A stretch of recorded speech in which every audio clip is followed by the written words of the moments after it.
Selamat pagi keluarga MDC, tidak terasa kita sudah berada di penghujung bulan November. Harapan dan doa dari tim Gembala, Anda semua berada dalam keadaan sehat dalam perlindungan Tuhan kita Yesus Kristus. Hari ini kita akan belajar bersama tentang pengharapan di dalam masa ketidakpastian. Kalau ketidakpastian yang terjadi saat ini karena Allah mengizinkannya, maka ada 3 hal yang bersifat pasti tentang diri Allah yang dapat kita percayai. Yang pertama, kebaikan Tuhan bersifat pasti. Kedua, kuasa Tuhan bersifat pasti. Dan yang ketiga, penyertaan Tuhan bersifat pasti. Bersama saya Lucy, ikuti MDC News pagi ini. Berikut ini kami infokan perubahan nomor hotline gereja. Nomor hotline berubah ke nomor 0813 3824 8080. Dengan demikian, nomor sebelumnya 0821 4403 0033 tidak terpakai lagi. Jemaat yang membutuhkan dukungan doa dan lain-lain, silakan hubungi nomor hotline yang baru tersebut. Kami mohon maaf atas ketidaknyamanan yang terjadi. Kepada keluarga MDC Kupang dimanapun Anda berada, oleh karena kondisi kota Kupang yang masih berada dalam zona merah, maka Dewan Pengurus Jemaat atau tim Gembala memutuskan untuk tetap melanjutkan beribadah secara online sampai batas waktu yang belum dapat ditentukan. Jemaat yang akan memberikan persembahan dapat melakukan transfer melalui rekening gereja atau dapat langsung memasukkan ke kotak persembahan yang tersedia di gereja. Untuk informasi dan lain-lain, silakan hubungi Office Manager Bapak Martinus Suharyadi atau nomor hotline gereja yang baru. Sekali lagi kami ingatkan bahwa GKPB MDC Kupang akan tetap melakukan ibadah secara online sampai batas waktu yang belum dapat ditentukan. Untuk kondisi yang terjadi saat ini, mari kita tetap dukung dalam doa. Setiap Jumat jam 5 pagi, tim Gembala melaksanakan doa bersama melalui Zoom untuk mendoakan setiap jemaat. Dan pada hari Sabtu jam 5 pagi, tim Gembala KP3 beserta Gembala Direktorat melakukan hal yang sama, berdoa bagi seluruh jemaat keluarga MDC. Untuk itu, bagi jemaat yang membutuhkan dukungan doa dapat menghubungi atau mengirimkan pesan SMS atau WhatsApp ke nomor hotline gereja 0813 3824 8080. Berbahagialah, bulan ini adalah bulan di mana Anda dibawa ke dunia ini untuk menjadi berkat dan inspirasi bagi orang-orang di sekitar Anda. Anda adalah orang yang luar biasa. Harapan dan doa kami, Anda selalu sehat dan umur panjang untuk dapat memenuhi semua impian dan harapan Anda. Selamat ulang tahun bagi setiap Anda yang berulang tahun sepanjang bulan November. Di penghujung ibadah ini, Anda akan didoakan oleh Gembala. Tuhan beserta dengan kita di segala waktu. Di segala waktu, Tuhan beserta dengan kita. Ya, di saat kita menghadapi ketidakpastian, percayalah bahwa penyertaan Tuhan bersifat pasti. Jangan takut, tetap percaya. Sekian MDC News pagi ini, saya Lucy mohon pamit. Tuhan Yesus memberkati dan menyertai Anda.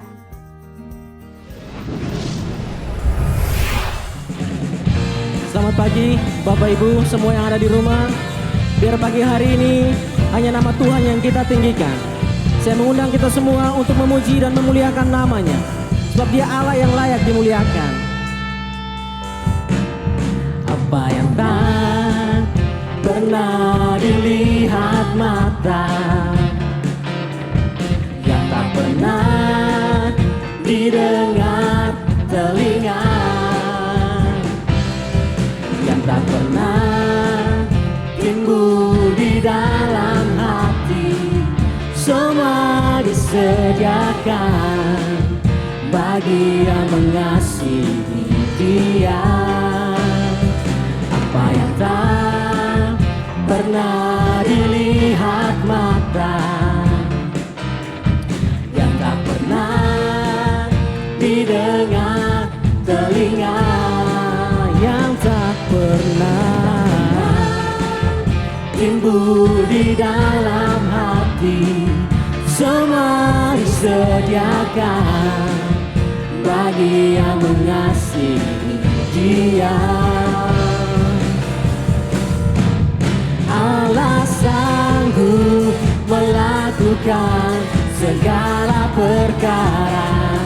Dulu sekarang dan selamanya, kuasanya tidak berubah. Allah sanggup melakukan segala perkara, dulu, sekarang, dan selamanya, kuasanya tak berubah. Haleluya. Kuasanya tak berubah dari dulu sampai selama-lamanya.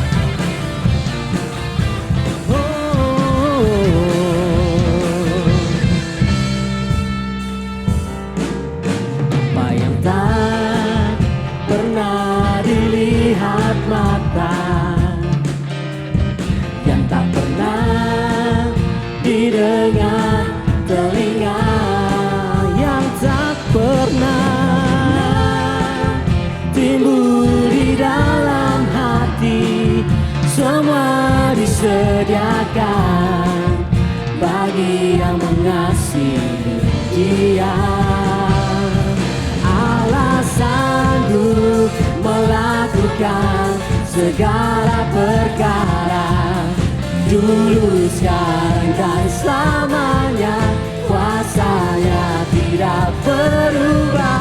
Allah sanggup melakukan segala perkara, dulu, sekarang, dan selamanya, kuasanya tak berubah.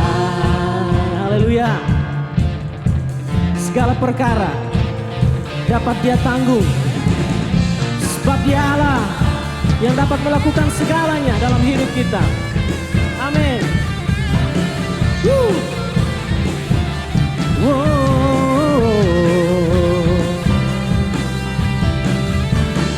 Allah sanggup melakukan segala perkara, dulu, sekarang, dan selamanya, kuasanya tidak berubah. Allah sanggup melakukan segala perkara, dulu, sekarang, dan selamanya, kuasanya tak berubah. Allah sanggup, Allah sanggup melakukan segala perkara, dulu, sekarang, dan selamanya, kuasanya tidak berubah. Allah sanggup melakukan segala perkara, dulu, sekarang, dan selamanya, kuasanya tak berubah. Dulu, sekarang, dan selamanya, kuasanya tak berubah. Dulu, sekarang, dan selamanya, kuasanya tak berubah.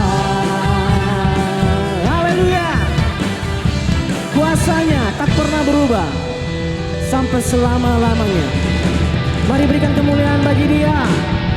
Haleluya.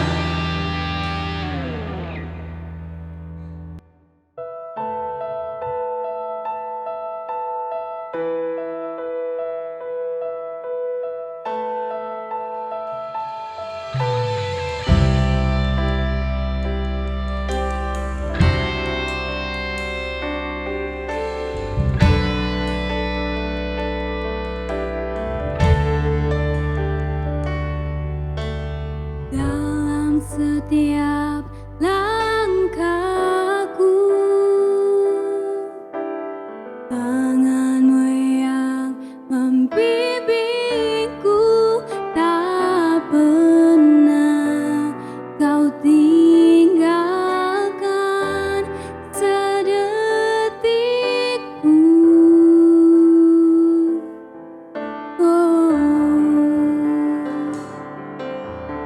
Lewati gunung dan lembah, tangan-Mu yang menopangku, tak pernah dibiarkan ku melangkah sendirian. bersyukur Tuhan atas kasih dan setiamu. Kau nyatakan kuasa-Mu dalamku, jiwaku pun memuji-Mu.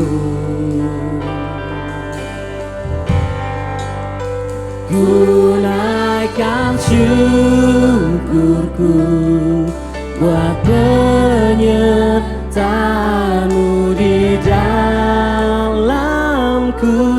Ku berikan hidupku kepadamu, ku sujud menyembah-Mu.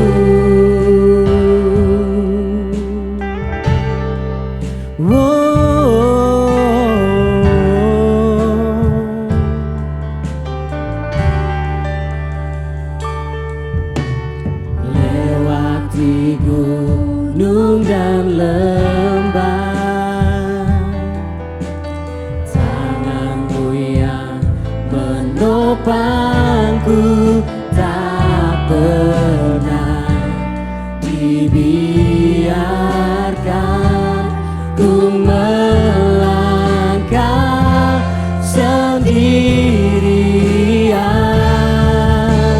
Ku bersyukur Tuhan atas kasih dan setia-Mu. Kau nyatakan kuasa-Mu dalamku, jiwaku pun memuji-Mu.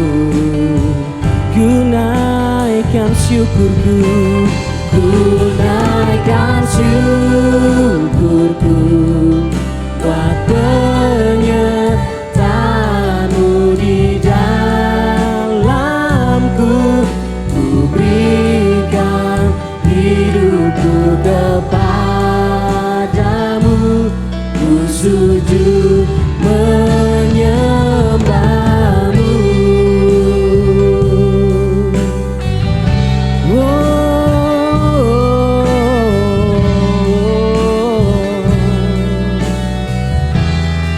Ku bersyukur buat kasih setia-Mu.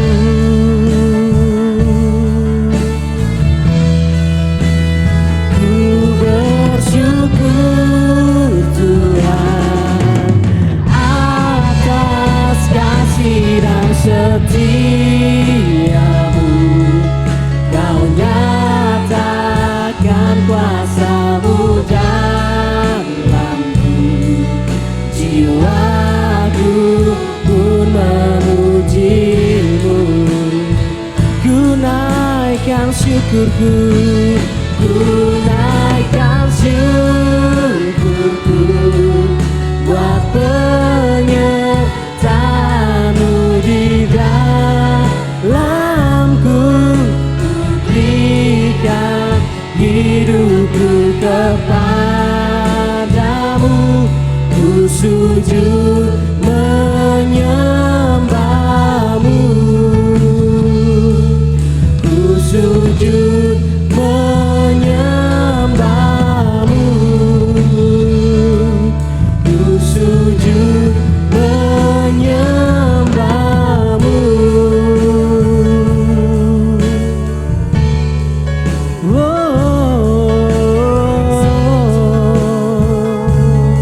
Mari sembah Dia, sebab Dia yang layak ditinggikan.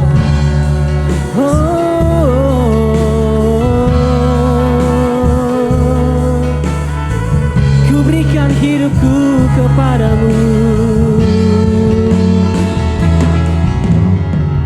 ku berikan hidupku kepadamu, ku berikan hidupku kepadamu, ku berikan hidupku kepadamu. Oh, ku berikan hidupku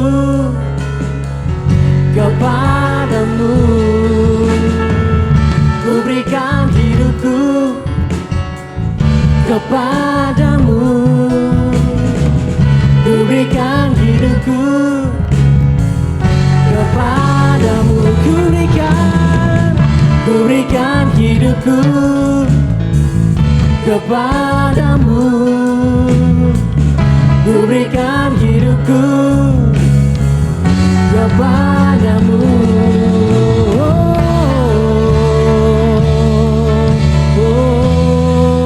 Ku bersyukur Bapa, ku bersyukur Tuhan buat kasih setiamu di dalam hidupku. Ku bersyukur, ku bersyukur, ku bersyukur Bapa, ku bersyukur, ku bersyukur Tuhan buat kasih setiamu di dalam hidupku. Ku bersyukur, ku bersyukur, ku bersyukur Bapa, ku bersyukur Tuhan buat kasih setiamu di dalam hidupku. Ku bersyukur, ku bersyukur,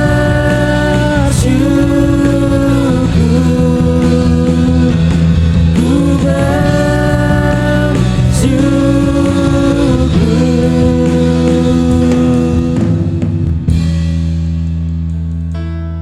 Tuhan.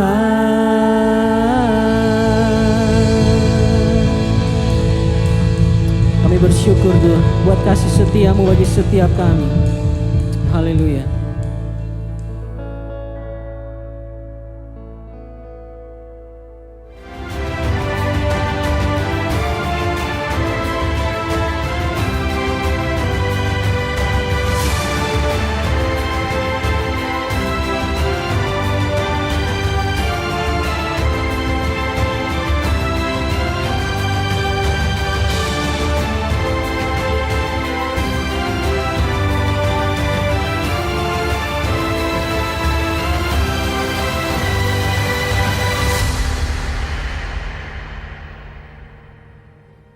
Rasanya semua orang tua yang baik berkeinginan agar anaknya memiliki pengetahuan yang luas, keterampilan yang baik, dan budi pekerti yang luhur. Sehingga tidak ada orang tua yang akan berkata kepada anaknya, "Nak, pergilah bersekolah dan belajarlah yang giat, agar pengetahuanmu bertambah. Kalaupun keterampilanmu tidak terasa dan sifatmu menjadi kacau balau, tidak apa-apa. Yang penting engkau tahu banyak hal." Saya yakin tidak ada orang tua yang akan berkata seperti demikian kepada anak-anaknya. Semua orang tua yang baik tentu berharap bahwa pendidikan akan membuat anaknya memiliki pengetahuan yang luas, keterampilan yang baik, dan budi pekerti yang luhur. Hal yang sama yang Allah inginkan atas diri kita, anak-anaknya. Ia ingin agar kita mengetahui kehendaknya dan cakap atau terampil dalam melayani dirinya. Tetapi bukan itu saja, dia juga ingin agar kita memiliki karakter yang mencerminkan sifat-sifatnya. 3 hal. Yang pertama yaitu pengetahuan atau head atau kepala. Yang kedua yaitu keterampilan atau hand atau tangan. Dan yang ketiga yaitu karakter atau heart atau hati. Benjamin Bloom, seorang pakar psikologi pendidikan yang sangat terkenal di dunia, menyusun ketiga tujuan dari pendidikan tersebut secara sistematis. Ia berkata bahwa tujuan pendidikan yang pertama adalah agar orang dari tidak tahu menjadi tahu. Hal ini dapat dicapai antara lain melalui mendengar ceramah atau membaca buku. Dengan banyak mendengar ceramah dan membaca buku-buku yang bermutu, maka pengetahuan kita akan bertambah. Yang kedua, tujuan dari pendidikan adalah agar orang dari tidak terampil menjadi cakap. Kecakapan atau keterampilan ini dapat diperoleh melalui berlatih. Contoh, dengan banyak berlatih memainkan alat musik, maka orang akan menjadi pemusik yang terampil. Sedangkan tujuan yang ketiga dari pendidikan adalah pembentukan watak atau karakter. Tentu semua kita tahu bahwa pengetahuan yang luas, keterampilan yang handal tidak selalu otomatis menghasilkan watak atau karakter yang mulia. Tidak heran kita sering menjumpai ada orang yang pengetahuannya luas serta terampil, namun karakternya kacau balau. Di mana-mana dia selalu menjadi troublemaker. Di tempat kerja, dia selalu menjadi sumber kesulitan. Di rumah, dia selalu menjadi sumber persoalan. Di dalam pergaulan, dia selalu menjadi sumber pertengkaran. Padahal pengetahuan dan keterampilan yang ia miliki adalah luar biasa. Nah, hal ini menunjukkan bahwa pembentukan watak atau karakter tidaklah dapat dicapai dengan hanya membaca buku, mendengar ceramah, ataupun berlatih. Benjamin Bloom berkata bahwa sifat atau karakter terutama terbentuk melalui pengalaman-pengalaman yang kita lewati. Artinya hati atau karakter termasuk di dalamnya iman terbentuk oleh pengalaman-pengalaman yang kita lewati. Di antaranya yaitu pengalaman bersama dengan Tuhan dalam menghadapi kesulitan sehari-hari. Itu sebabnya tidak mengherankan sejak umat Israel keluar dari perbudakan di Mesir sampai ke kaki gunung Sinai, sebagaimana yang dicatat dalam Keluaran pasal 14 sampai ayatnya yang ke-17. Allah mengizinkan mereka melewati berbagai kesukaran. Perjalanan yang kurang dari 3 bulan itu diwarnai dengan 5 kesulitan secara berturut-turut. Di dalam semua itu Allah bermaksud untuk membentuk karakter bangsa Israel yang selama bertahun-tahun telah hidup sebagai budak di Mesir. Untuk apa? Agar supaya mereka memiliki iman yang teguh dan karakter yang mulia. Hanya dengan demikian barulah mereka akan mampu menaklukkan negeri Kanaan dan membawa bangsa-bangsa di sekitar Kanaan untuk meninggalkan penyembahan berhala dan beribadah kepada Allah yang sejati. Melalui kesukaran-kesukaran tersebut, Allah mengikis mentalitas budak dari dalam diri umatnya dan membentuk mentalitas pahlawan iman dalam kehidupan mereka. Melalui 5 kesukaran tersebut, Allah mengajar umatnya agar, yang pertama, mereka tetap hidup di dalam pengharapan di masa kesesakan. Itulah yang mereka alami melalui kesukaran di Laut Teberau, sebagaimana yang dicatat dalam Keluaran pasal 14.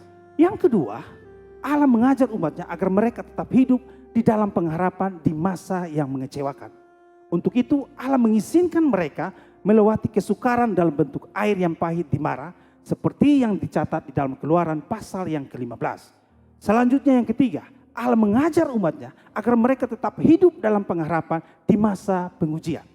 Pembentukan ini Allah lakukan dengan mengizinkan mereka mengalami kelaparan di padang gurun Sin, seperti yang dicatat dalam Keluaran pasal yang ke-16. Ketiga pembentukan melalui kesukaran ini telah kita pelajari di dalam 3 minggu yang lalu secara berturut-turut. Hari ini kita akan mempelajari pembentukan yang keempat, yaitu melalui kesukaran yang keempat. Dan minggu depan kita akan mempelajari pembentukan yang kelima yang Allah lakukan dengan mengizinkan umatnya menghadapi kesukaran yang kelima. Pembentukan yang keempat yaitu dengan tujuan agar umatnya tetap hidup di dalam pengharapan di masa ketidakpastian. Dan hal ini dicatat di dalam Keluaran pasal 17 ayat yang pertama sampai ayatnya yang ke-7. Mari kita pelajari peristiwa tersebut supaya bila ada di antara kita yang saat ini sedang melewati masa yang serba tidak pasti, masa di mana hari esok terasa serba tidak menentu, maka sebaliknya dari hidup dalam keputusasaan, justru kita dapat tetap hidup di dalam pengharapan. Hope again. Untuk itu, mari kita baca terlebih dahulu ayat 1 agar kita dapat melihat latar belakang dari peristiwa ini.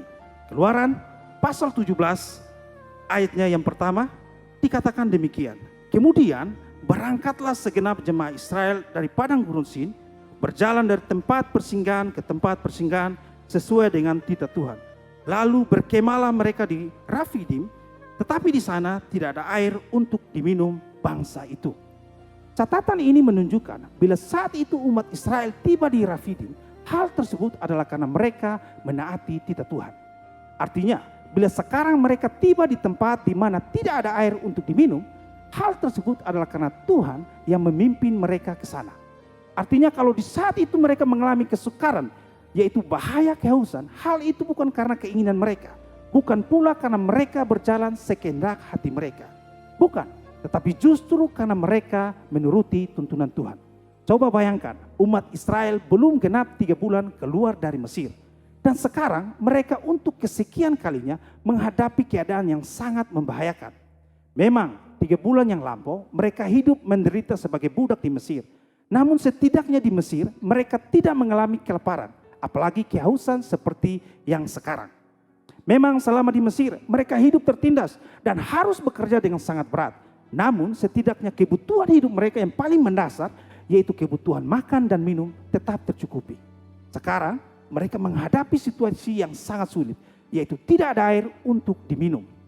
Kesulitan karena mereka menaati perintah yang Tuhan sampaikan melalui Musa.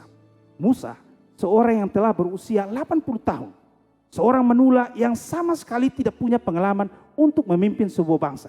Jangankan sebuah bangsa, memimpin satu suku pun ia tidak pernah. Pengalaman Musa hanyalah mengembalakan kambing domba milik mertuanya di Midian selama 40 tahun. Sedangkan saat itu jumlah umat Israel adalah sebanyak 1 juta orang lebih. Dan sekarang mereka berada di padang gurun tanpa air. Artinya masa depan mereka serba gelap. Hari esok mereka serba tidak menentu. Kalaupun ada yang pasti, hal itu hanyalah kematian yang sedang menunggu mereka. Mati kehausan di padang gurun.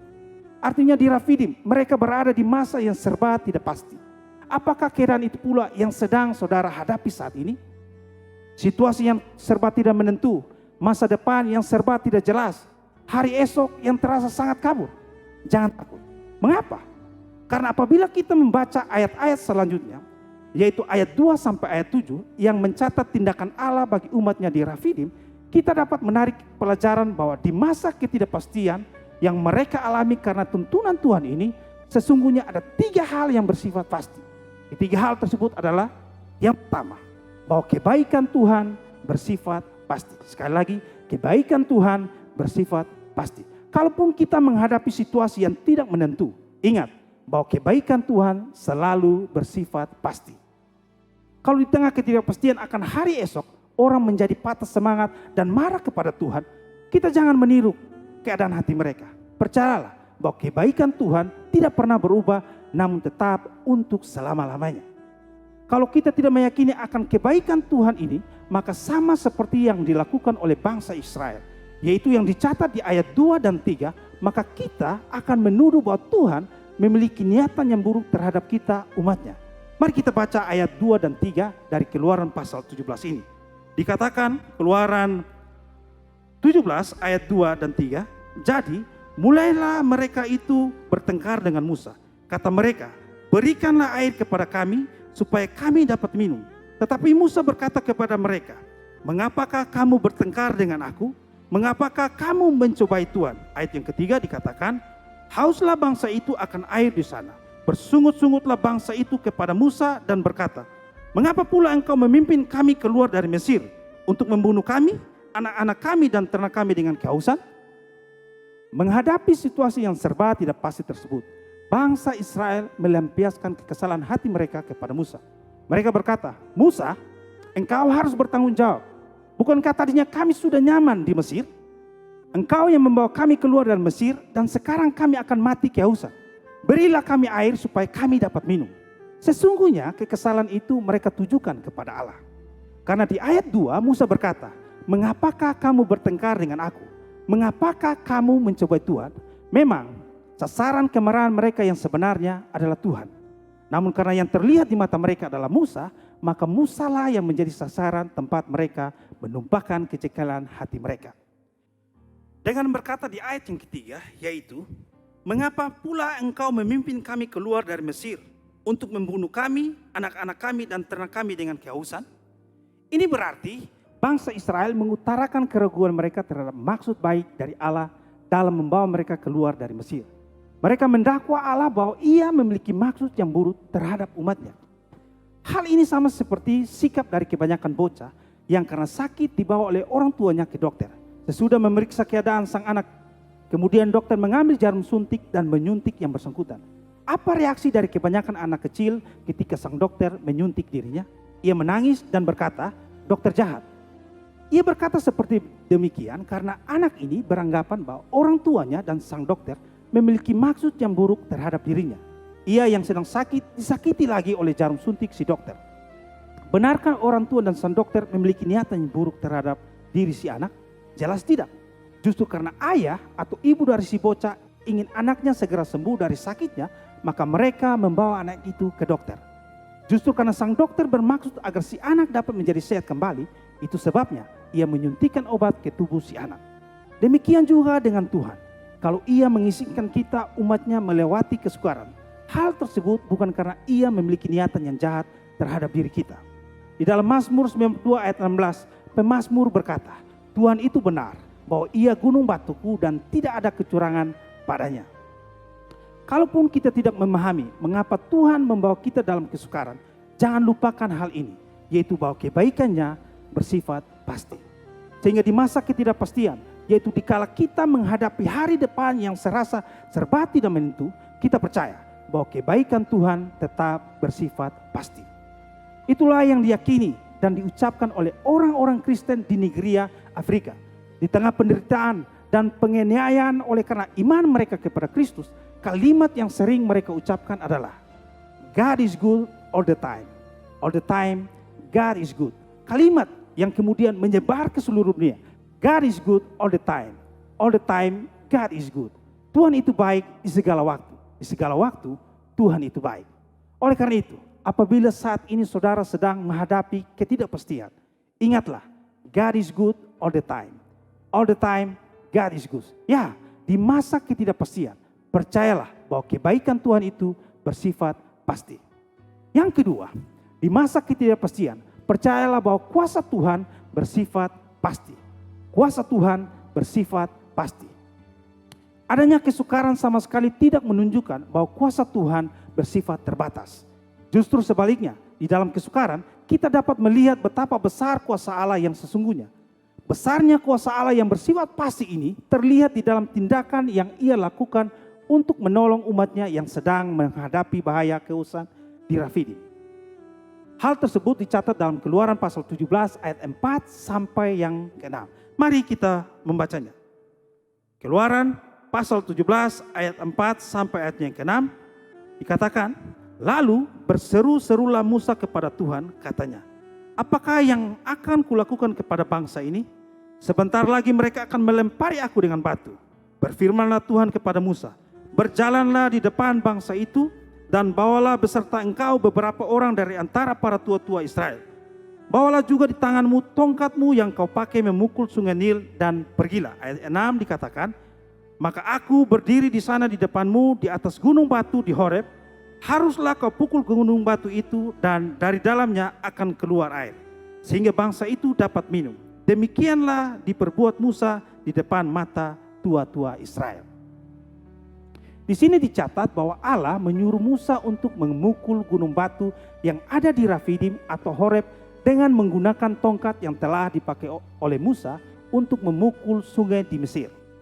Sebagaimana yang dicatat di ayat 6, maka mengalirlah air keluar dari gunung batu tersebut. Tentu mujizat ini terjadi bukan karena tongkat yang digunakan oleh Musa untuk memukul gunung batu itu merupakan tongkat yang ajaib dan istimewa. Bukan demikian. Demikian juga bila air mengalir keluar dari gunung batu tersebut. Hal ini sama sekali bukan karena Musa memiliki kemampuan yang luar biasa. Mengapa? Karena pernyataan Musa kepada Allah yang dicatat di ayat 4, yaitu dikatakan, apakah yang akan kulakukan kepada bangsa ini? Sebentar lagi mereka akan melempari aku dengan batu. Ini menunjukkan bahwa Musa menyadari, yaitu bahwa dirinya tidak mampu mengatasi kesukaran yang dihadapi oleh bangsa Israel. Bahkan kesukaran yang ia sendiri hadapi, yaitu bahaya akan dilempari dengan batu oleh orang-orang Israel pun tidak mampu ia atasi. Singkat kata, apabila dari gunung batu di Horeb mengalir keluar air yang mencukupkan keperluan seluruh umat Israel yang berjumlah lebih dari 1 juta orang tersebut, tidak bisa tidak, hal itu adalah karena besarnya kuasa Allah. Kuasanya tidak terbatas dan tidak pernah berubah untuk selama-lamanya. Oleh sebab itu, di tengah ketidakpastian, kita tahu bahwa kuasa Tuhan adalah bersifat pasti. Sebagaimana semakin gelap keadaan langit, maka cahaya bintang akan semakin nampak dengan terang. Demikianlah, semakin sukar keadaan yang kita hadapi, akan terlihat semakin besar kuasa Allah yang sesungguhnya. Di malam hari bila saudara berada di kota yang terang benderang dengan lampu-lampu listrik, tidak akan terlalu banyak bintang-bintang yang nampak di angkasa. Tetapi bila saudara berada di pegunungan yang jauh dari cahaya kota, maka di langit yang sama, saudara akan melihat bertaburan bintang-bintang yang bergelapan. Langit yang sama, jumlah bintang yang sama akan terlihat dengan jelas atau tidak, sangatlah bergantung kepada gelap atau terangnya keadaan di sekitar tempat kita berada. Demikian pula lah dengan kesukaran yang kita hadapi. Semakin gelap dan semakin sukar tentang yang kita hadapi, maka akan semakin besar pula mujizat yang akan kita alami. Sehingga melalui kita dapat melihat betapa besar kuasa Allah yang tidak terbatas itu. Kuasa Allah yang tidak terbatas sehingga tidak ada yang mustahil bagi dirinya. Tuhan itu sangat berkuasa di segala waktu. Di segala waktu Tuhan itu sangat berkuasa. Sekali lagi, Tuhan itu sangat berkuasa di segala waktu. Di segala waktu Tuhan itu sangat berkuasa. Kita percaya ketika keadaan serba tidak pasti, sesungguhnya kuasa Tuhan bersifat pasti adanya. Sekarang yang ketiga, di masa ketidakpastian, percayalah bahwa penyertaan Tuhan bersifat pasti. Memang salah satu pertanyaan yang sering diajukan orang ketika ia menghadapi kesulitan-kesulitan dalam kehidupan adalah, di manakah Tuhan di tengah kesukaran yang sedang kuhadapi? Pertanyaan tersebut juga diajukan oleh orang-orang Israel ketika mereka menghadapi kehausan di Rafidim. Seperti yang dicatat di ayat yang ke-7, di sana dikatakan, Keluaran 17 ayat 7, dinamailah tempat itu Masa dan Mariba, oleh karena orang Israel telah bertengkar dan oleh karena mereka telah mencobai Tuhan dengan mengatakan, adakah Tuhan di tengah-tengah kita atau tidak? Di tengah rasa frustasi yang mereka alami oleh sebab tiadanya air di Rafidim, umat Israel mencobai Tuhan dengan berkata, adakah Tuhan di tengah-tengah kita atau tidak? Kalimat tersebut menunjukkan keraguan mereka terhadap kesetiaan Allah dalam menyertai umatnya. Keraguan yang seharusnya tidak perlu menguasai hati mereka. Mengapa? Sebab sesungguhnya mereka dapat melihat keberadaan tiang awan yang menaungi dan memimpin perjalanan mereka. Tiang awan yang di malam hari berubah menjadi tiang api yang menghangatkan dan menerangi perkemahan mereka. Tiang awan dan tiang api yang menunjukkan kehadiran Tuhan di tengah-tengah umatnya.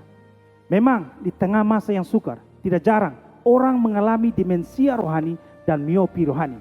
Demensia atau kepikunan sehingga orang menjadi lupa terhadap banyak hal yang telah mereka alami. Miopi atau rabun jauh, sehingga yang bersangkutan tidak dapat melihat dengan jelas semua hal yang jaraknya sedikit jauh dari diri mereka. Itulah yang terjadi dengan umat Israel. Di masa sukar yang mereka alami di sepanjang perjalanan dari Mesir sampai ke kaki Gunung Sinai, mereka selalu bersungut-sungut kepada Tuhan.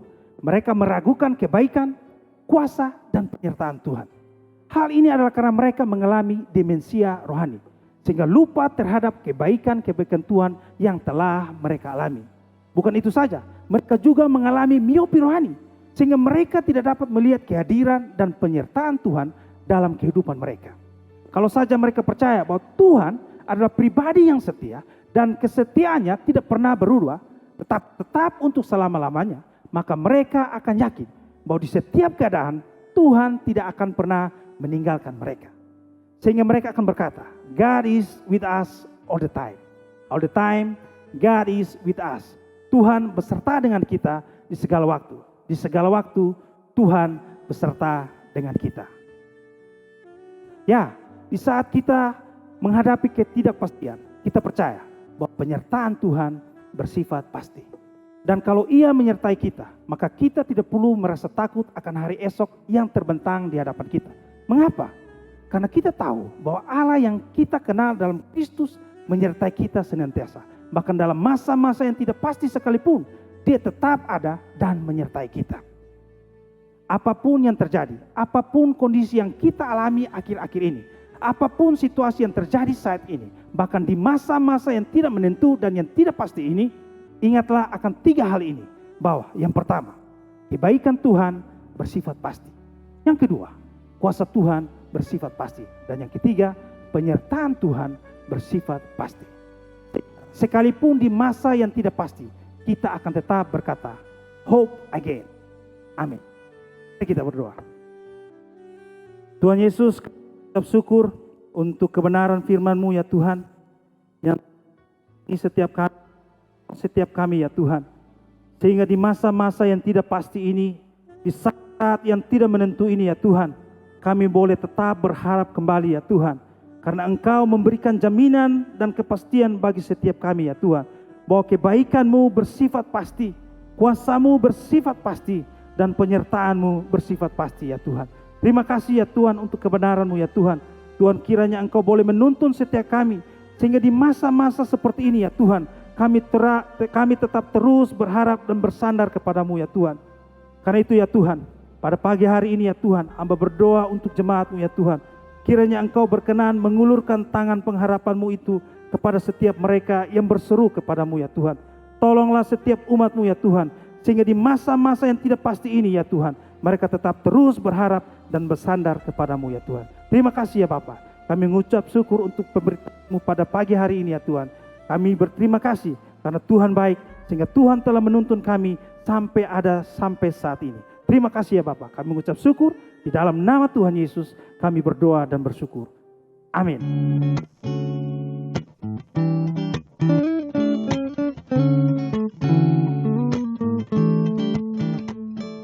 Bapak Ibu, saudara-saudara sekalian, melalui ibadah online pagi hari ini,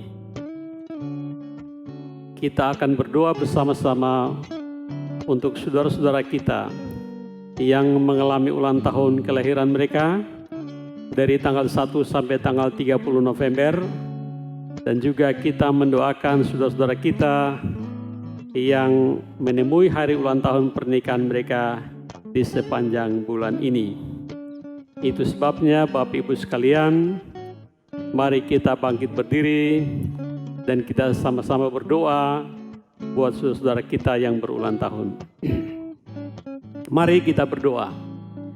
Bapa Surgawi, Bapa di dalam nama Tuhan Yesus Kristus, pada pagi hari ini, melalui ibadah online ini, kami berdoa dan menyerahkan saudara-saudara kami yang mengalami ulang tahun kelahiran mereka, mulai dari tanggal 1 sampai dengan tanggal 30 November tahun ini. Kami menyerahkan mereka ke dalam tangan Tuhan. Kami mohon Tuhan, supaya umur mereka diperpanjang. Mereka boleh menikmati kasih karunia Tuhan di muka bumi ini. Berkati kehidupan mereka ya Tuhan. Mereka yang belum mendapatkan pekerjaan, kami berdoa supaya mereka juga mendapatkan pekerjaan. Bagi Bapak Ibu sekalian yang mengalami ulang tahun pernikahan mereka, dari tanggal 1 November sampai dengan 30 November ini, kami menyerahkan dalam tangan Tuhan. Terima kasih bahwa Tuhan telah menuntun saudara-saudara kami dalam kehidupan rumah tangga mereka sampai dengan saat ini.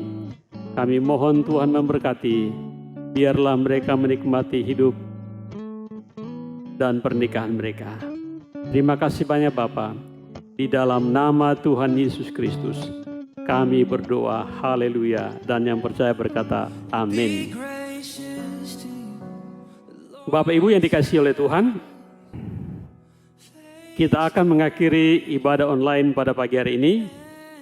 Itulah sebabnya saya undang Bapak Ibu sekalian berdiri di rumah masing-masing, angkat tanganmu dan terimalah berkat daripada Tuhan.